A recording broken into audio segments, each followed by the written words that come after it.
Hey everybody, this is Deb with Truthification Chronicles, and oh my goodness, I have found so many things. I have like 10 zillion tabs open right now, and I think I'm going to have to make like 2 or 3 videos today. I'm going to do the best I can. They're going to be uncut, unedited. I'm sorry, but wow, there's just so much I have found. That's what I get for spending time on the board. But also, Q's been posting, and he's brought up a few things too.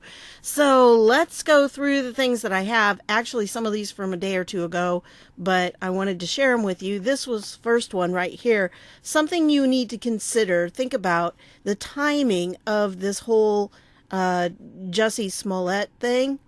Yeah, it was really weird how it coincided magically with this legislation that Cory Booker and Kamala Harris. I have a hard time saying her name. I want to say Kamala. It seems like that's how it should be pronounced, but it's Kamala, like a camel. Kamala. Okay. Not Camelot, but Kamala. Harris was being considered at the time. Jussie Smollett was also lynched. So it's just very interesting. And this meme. I really like this meme. What did Cory and Kamala know about the Jussie Smollett hoax? And when did they know it? Yeah. And I heard Facebook is kind of keeping down anything that is suggesting that this was a hoax. So, yeah, if you're on Facebook and you're trying to promote that, you may be having trouble. Anyway, all of the links for this are going to be down below. It'll take me forever to put the links in, but I want you to see a lot of these things. Okay, so that's the first one I wanted to show you, and I wanted to get you thinking about it. Keep your eyes, you may have more than one, eyes peeled, so that you can keep track of what's going on with that. Then, this was from Kimberley Guilfoyle. Wow, Joe Biden is overseas telling Europeans that America is an embarrassment. Seriously? You do not speak for us, Joe. There are millions of proud, liberty-loving Americans who think you are the embarrassment. Oh yeah, anybody who has watched those videos of him with the swearing-in ceremonies for the new Congress members, and like how he has his hands all over those little kids. Oh, and of course you've seen the one with Jeff Sessions when he was getting sworn in as the AG, and he had his granddaughter there. I assume it was his granddaughter, a little girl. And Joe Biden went to touch her, and man, he snapped that guy's hands, slapped it right away. So, anyway, yeah, this is kind of interesting. This is the article here that she's referring to from the Daily Caller. And yeah, that's the guy that the Democrats are considering also for running for president. That's who you want in, an embarrassment. That's what he thinks of America. Anyway, let's go on. This was an interesting video that I saw, and this is from the Next News Network. And Mike Pence was giving this speech at the Coast Guard, and all of a sudden somebody over to this side like fainted or something, and he rushed over there to help him right in the middle. I know, I get a lot of people who are saying he's a bad guy, but I'm still not convinced. I have looked into stuff, but all I'm seeing are a bunch of claims, and I'm not seeing anything to substantiate them. And that's the problem we have. There are a lot of rumors going around. There are a lot of claims being made, but if we can't substantiate them, we've got to really be careful about who we accuse of what. And I know there are a lot of very, very bad, sick, evil people out there. And maybe he is one of them. I'm not going to rule that out. But right now, anything I've seen is merely accusation. And anybody can accuse anybody of anything. Remember Kavanaugh. So at this point, I'm not convinced. I'm just going to say that. And I think this shows more of his character than, I don't see how a deep stater is going to be like that. I mean, deep staters think of themselves. That's who they think of. If they're giving a speech, they're not going to rush over and help somebody who may be ill. But he did. And he did it like in the very middle of what he was saying. And it was without hesitation at all. He saw somebody who was in trouble. He went to help. That seems very inconsistent with the deep state people. That's just not. Can you imagine Hillary Clinton doing that? Oh no, she'd send one of her minions over if she even did that. And she wouldn't lose a beat. So this, I think, this is part of it. I also know some people who know him personally, and I'm just not convinced. I'm hearing contradictory things, and I think a lot of people who are making the accusations against him are not considering the other side of things. So be very careful. Look at both sides of the issue. Maybe there are things you're missing. And so anyway, at this point, I am looking at both sides. I'm not discounting anything, but at this point, I have seen a lot of evidence that I think he probably is a good guy. I don't know. He may be a redeemed good guy, as in he got involved in some stuff and then he has been, he's turned around like Lindsey Graham type thing. Maybe that's it, but I don't know. At this point, I'm just not seeing him as part of the deep state. That action right there is not something a deep state player would do. Anyway, I'll put the video down below. You can watch it for yourself. And then this one, White House indicates Trump to veto disapproval of emergency. Well, that's kind of a duh, isn't it? I mean, I think everybody pretty much knew that. But by the way, if you haven't seen this Stephen Miller interview on Fox News Sunday, wow, that guy, he needs to be out there more because this guy is extremely intelligent.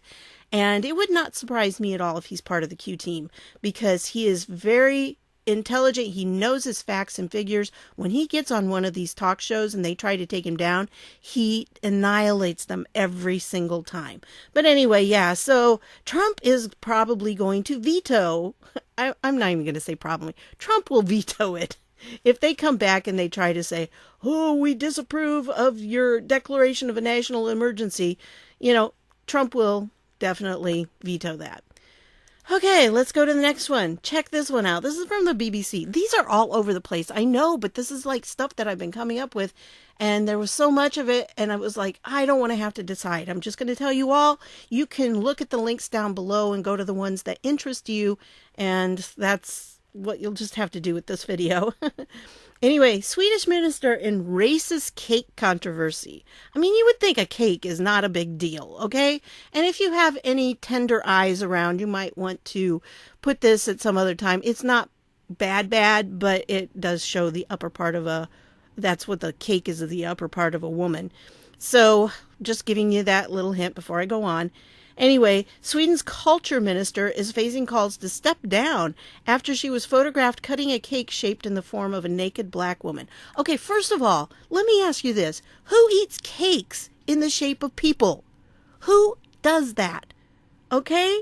Normal people do not eat cakes in the shape of people. Now, everybody goes to Pinterest and has all these ideas like for cakes and things. Well, there was one I remember seeing one time where it had this dog, and a little cute little dog cake that you could make. Cutest little thing. Well, this mom, they always have these epic fails of things where people try it. And this mom had made this cute little dog cake for her daughter for her birthday. Well, her daughter's favorite cake was red velvet. And when she cut into it, the kids just went ballistic because she was slicing up this dog. And then, of course, the cake was red. And she said it looked like a massacre. I mean, it was just a epic fail. Okay, what kind of cake do you think this was? Guess what? Red. Yeah, and what happened here was their big complaint. First of all, this was supposed to be to highlight the issue of female circumcision. Okay, I'm not sure why. Eating a cake, especially looks like they started at the lower portions of a woman, is going to highlight the seriousness of female circumcision. Okay, this boggles my mind. And then the problem was not that they're eating a cake that looks like a human and that the cake is red. The problem is really that it's black. Yeah, that is the problem. They think that it was a black, it was a slam against blacks, and it was like, it's racist, He told this guy says the cake, and this guy himself is black, the guy that made the cake. was born in Stockholm, said the work had been misunderstood. He told the BBC that his art had tackled different prejudices and ideas of oppression for many years. I've been doing this by revamping black faces into different contexts, so when the Swedish art organization asked me to design a cake for them, it felt totally natural. And so the cake was in the shape of the naked upper body of an African woman and was filled with a blood red sponge. Mr. Lind painted his own face and took the place of the head. I mean, serious. I don't get this. I don't get the mentality behind this. First of all, why are you eating a cake that looks like a human? Oh. So anyway, I wanted to share that with you. Bizarre little news, but it's out there. Okay, I think by now you probably know that Graham is, he called McCabe's comments beyond stunning, as he threatens to subpoena former FBI chief. See, I've had it open so long, this isn't even working again. Anyway, that's my internet. But he's going to, when he found out that they were talking about invoking the 25th Amendment. Okay, the FBI does not have the power to invoke the 25th Amendment. I mean, what in the world were they even talking about that for? And Trump was barely even in office, so it's not like they had anything to base it on. There was no proof. There was nothing that showed that the man was not coherent. He was not competent. I mean, what were they basing it on? They were basing it on nothing. The whole thing was they never expected Hillary to lose. And they had to cover their butts because they had done an awful lot of illegal things to get her elected. And it still didn't work. Thank God. Okay, so anyway, they're going to subpoena him, is what it sounds like, and if he refuses to testify. And that's going to be interesting because, yes, Lindsey Graham, or Andrew McCabe was on CBS Face the Nation. No, it wasn't Face the Nation. It was 60 Minutes, wasn't it? And, he's making his case sounding, it's 60 Minutes. And he's making his case, he was not to blame. He didn't do anything wrong. He did it all above board. He was talking about removing a duly elected sitting president. That's called a coup, okay? And I don't care if you think you're righteous or not. He had no business. He had no authority to do any of that. And Rosenstein too. Rosenstein's in big trouble because of the whole wire thing. And he can claim, no, he didn't do it. No, he didn't want it done. But these guys, they're in trouble. Also, one thing to consider, the FISA that they did on Carter Page was bogusly done. Well, guess what? FISAs can work in both directions.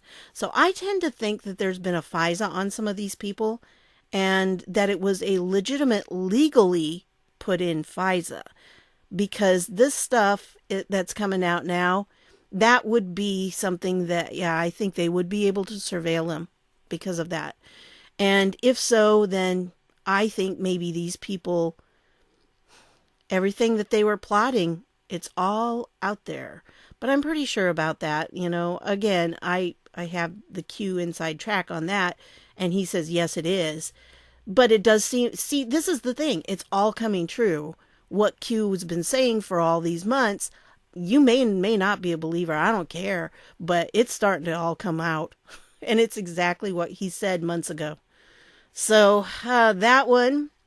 And then Graham made a statement here. After Mr. McCabe's 60-minute interview, it is imperative that he and others come before the Senate Judiciary Committee to fully explain how and why a FISA warrant was issued against Carter Page and answer questions about what appears to be, now more than ever, bias against President Trump. Bias. It's not bias. It's a coup. And so I really do think that this is all starting to come out. It'll be interesting. If he gets in there, I really want to watch that hearing. But it may be closed door. I don't know. So I am probably halfway through all of these things. I just have a couple more I'm going to share with you. And then I'm going to have to leave the rest for another video. Bill Barr's hot mess. Oh, yeah. He is he comes in, he's got all of this stuff dumped in his lap. It's fitting that William Barr's confirmation as Attorney General happened just as two powerful law enforcement figures were trading accusations involving President Trump. Mr. Barr's greatest challenge isn't antitrust deals, immigration policy, or even handling special counsel Robert Mueller. His overriding challenge is to reboot a Justice Department that has shredded its reputation and lost the confidence of Congress and the public. And of course, that deals with McCabe and his 60 Minutes thing. And then Mr. Rosenstein, who's expected to resign soon, responded Thursday with the Justice Department statement blasting the claims as factually inaccurate. Because, see, this is what happens to deep state people. They throw each other under the bus. And so McCabe is throwing Rosenstein under the bus. Rosenstein is trying to throw them under the bus. It's getting to be fun to watch, kind of, if it weren't so tragic. I mean, this is happening in our government. These people have been in charge for how many years, and what have they been doing behind the scenes? Well, lots of us know what they've been doing behind the scenes, and it's not been good. And this is why they had a 16-year plan to take down the United States. Yeah, United States. My brain stopped halfway through. It's like, yeah, take down America, United States, yes. Sometimes my brain does that. Anyway, I do have a video on that, so, you can check around. It doesn't have any voice on it. It's just music, but it shows a picture, and it shows the different things that they were plotting to do. So, sorry about that if you need closed captioning. I just need to close caption that one, and I haven't done it. That's the Justice Department Mr. Barr arrives to lead. A hot mess of finger-pointing, leaks, planted press narratives, obstruction, and extraordinary self-righteousness.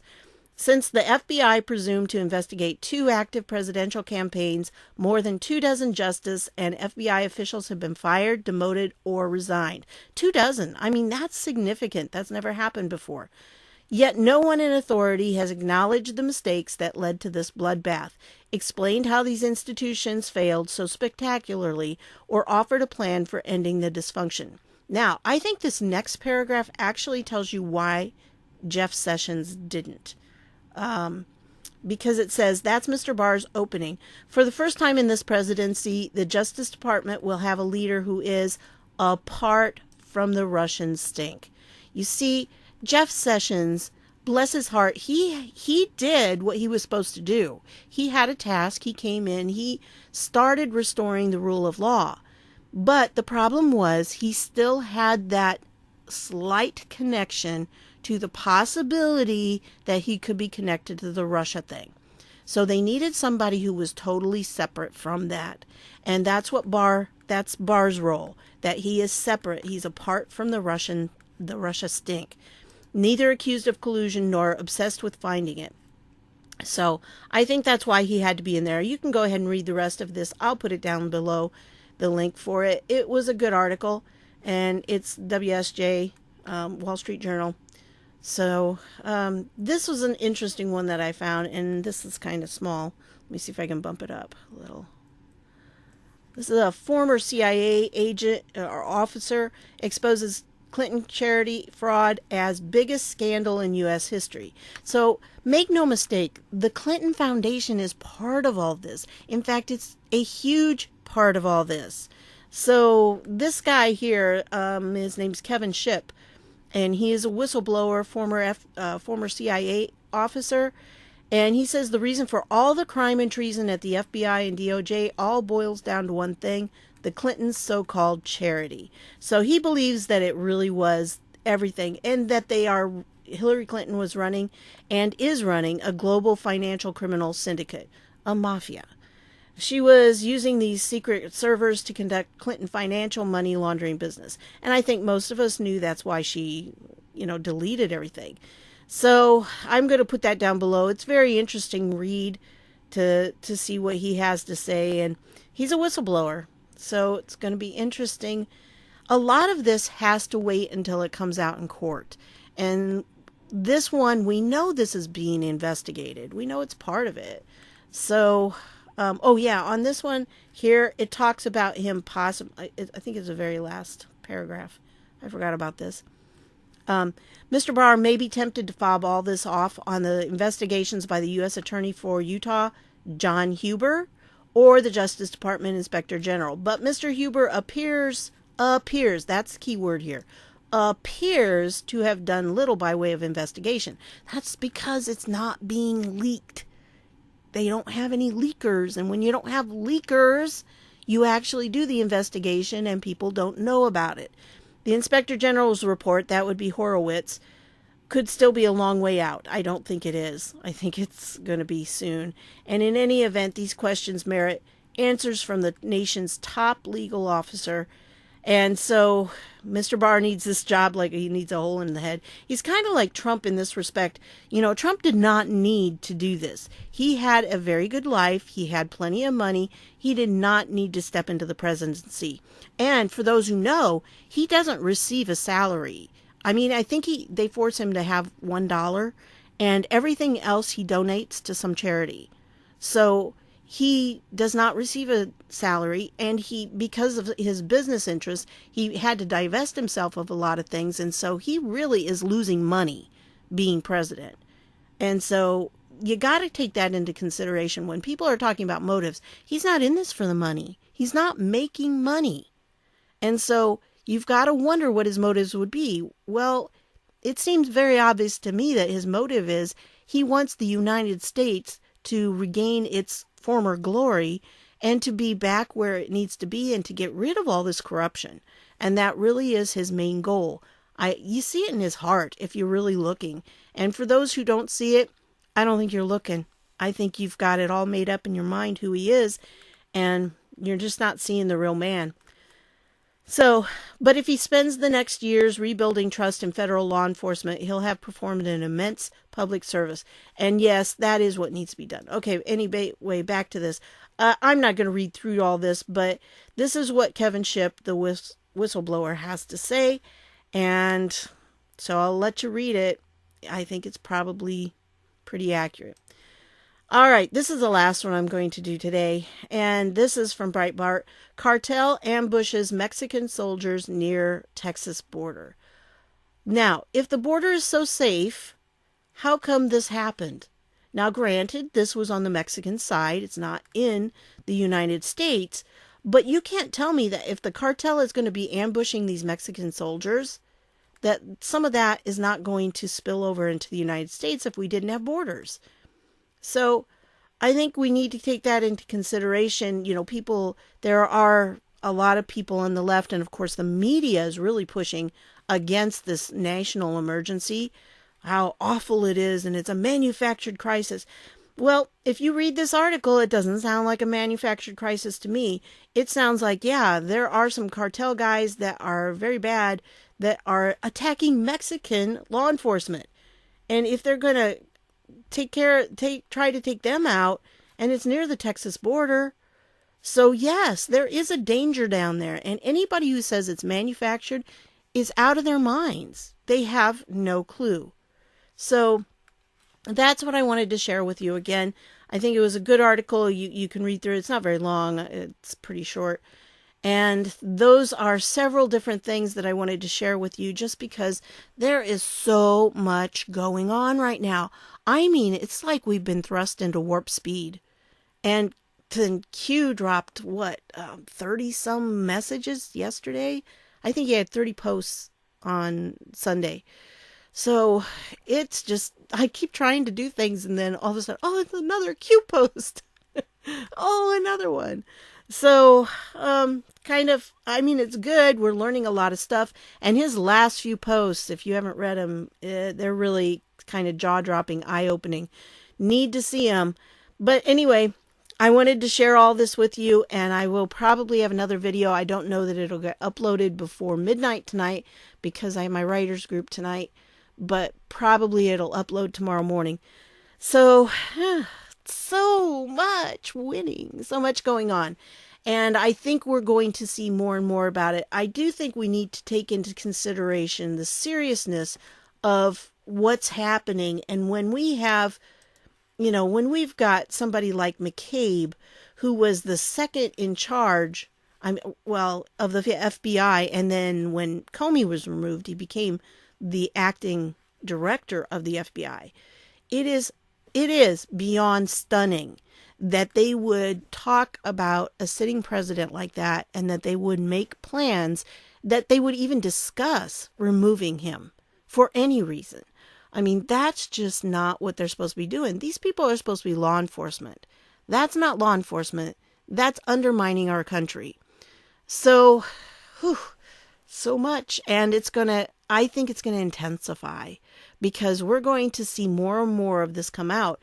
This is real. And for those who say the deep state doesn't exist, this is the deep state right here. People talking behind the president's back about ousting him. And yes, there were a couple of, McCabe, I believe, was the one that said that there were a couple, or he said that Rosenstein claimed there were two of the, cabinet members who would vote for the 25th Amendment on him. I think we were talking, Reince Priebus and, who was the other one? I don't know. There have been several. Oh, and Dan Coates is now in the hot seat.